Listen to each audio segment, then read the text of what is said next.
ইসলামের প্রত্যেকটা হুকুম হাকাম, আদেশ নিষেধ আল্লাহ সুবহানাহু ওয়া তাআলা রাসূল সাল্লাল্লাহু আলাইহি ওয়াসাল্লামের মাধ্যমে গোটা দুনিয়াবাসীর জন্য পাঠিয়েছেন, নাজিল করেছেন। সব কিছু প্রত্যেকটাই জিবরাইল আলাইহিস সালাতু ওয়াস সালামের মাধ্যমে ওহী করে পাঠিয়েছেন। কিন্তু এমন একটা ইবাদত আছে যা রাসূল সাল্লাল্লাহু আলাইহি ওয়াসাল্লামের কাছে ওহী করে দুনিয়াতে পাঠাননি, বরং আল্লাহ সুবহানাহু ওয়া তাআলা রাসূল সাল্লাল্লাহু আলাইহি ওয়াসাল্লামকে নিজের কাছে ডেকে নিলেন, এরপরে আদেশ দিলেন একটা। সেটা কি? সালাত। আপনি সালাতকে এত হালকাভাবে কেন নিচ্ছেন? সালাত কতটা গুরুত্বপূর্ণ ইবাদত একটু লক্ষ্য করে দেখুন।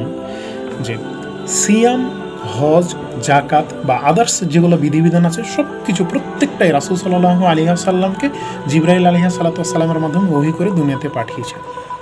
কিন্তু সালাত এমন একটা ইবাদত যে আদেশটা দিবেন রাসূল সাল্লাল্লাহু আলাইহি ওয়াসাল্লামকে, যে ইবাদতের আদেশটা দেবেন সেটা দেওয়ার জন্য আল্লাহ সুবহানাহু ওয়া তাআলা নিজের কাছে রাসূল সাল্লাল্লাহু আলাইহি ওয়াসাল্লামকে ডেকে নিলেন। এরপরে 50 ওয়াক্ত সালাত বেঁধে দিলেন, যেটা কমতে কমতে এখন 5 ওয়াক্ত সালাতে পর্যন্ত। ওটা আমার বিষয় নয়।